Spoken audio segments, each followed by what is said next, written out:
Now, as we all might know, a SARM is a selective androgen receptor modulator. Most compounds are all anabolic and non-androgenic.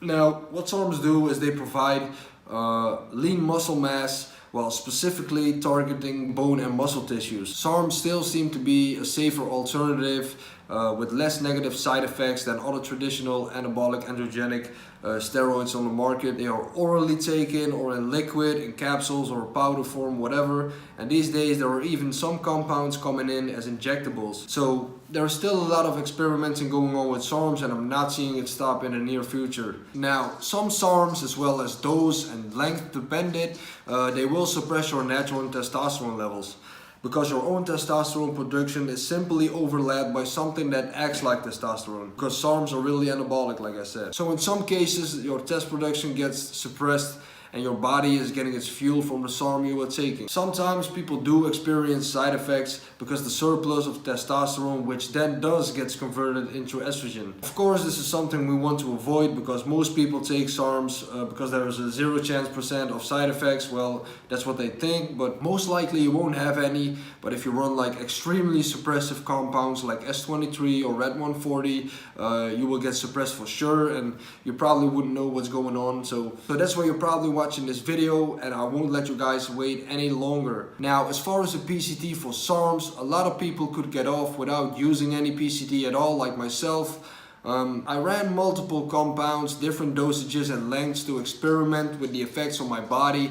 The first couple ones I was fine, but at some point after using some PEDs for a while, your natural testosterone will get suppressed, even though it's a little bit. But in my opinion, if you did like an LGD cycle, maybe 10 to 20 milligrams for 12 weeks maximum, you don't want any PCT that's harsh on the body, if you need a PCT at all, like I said. What I would say is the perfect SARM PCT ingredient is aromatase.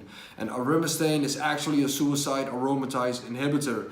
Now what it does, it binds to the aromatase enzyme and therefore prevents estrogen rebounds. It also higher your natural testosterone levels and has shown to reduce the cortisol stress hormone. Now the great thing about aromatase is that it's as legal as SARMs actually, and by far, in my opinion, the best PCT ingredient for a SARM only cycle. Now with aromatase in your PCT, you should have a dosage around 75 milligrams, and you should split it up twice a day, so one in the morning and one later on in the day.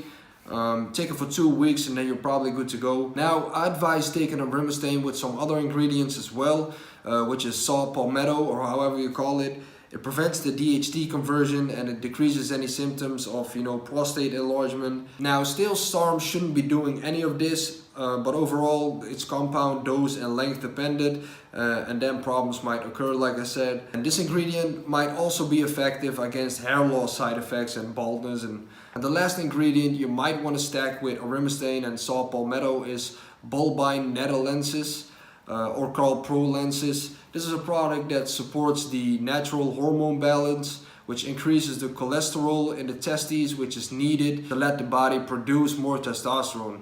And therefore you have to increase cholesterol to increase testosterone. So conclusion, if you're taking these 3 supplements because you're a little bit afraid that you would get any severe side effects from SARMs, then these 3 supplements would get you off really good without doing any heavy PCT. If you would have any problems in the first place, like I said, I never experienced any severe side effects myself. I was a little bit suppressed at some point, but I got off with a natural testosterone booster then. So if you did a small ostarine cycle from 10 to 20 milligrams, 12 weeks maximum, and you're still a little bit afraid that you might get gyno or whatever side effect, or you maybe even got the feeling that you're a little bit suppressed, tired and whatsoever, which again is different for everybody, And then you could also buy a regular testosterone booster with zinc, magnesium, ashwagandha, tribulus, and all these products. For the first, you could get off real easy if you're not afraid, So yeah, now I was running some more compounds, different dosages, and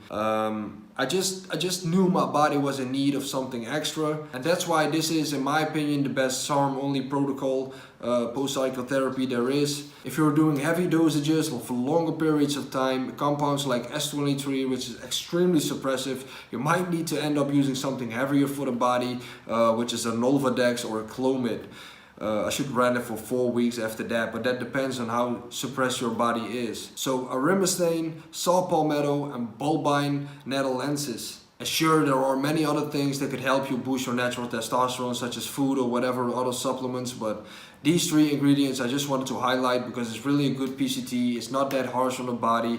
It's really easy to get because sometimes it's hard to get a Nolvadex or a Clomid or whatsoever. So yeah, that was it for today's video. Thanks a whole lot for watching again. If you like the video, subscribe to my channel, click on post notifications to be the first one to see my new videos about Sarms, diets, workouts, bodybuilding news whatsoever. Follow me on Facebook, Instagram, go to Pinterest. I even got a Spotify playlist. Go out to Anabolic TV by Enhanced Athlete and subscribe there as well. New videos coming very soon. Stay tuned, guys. Like I said, thanks a lot for watching again. This is the White Bro from the Yard and I'm out.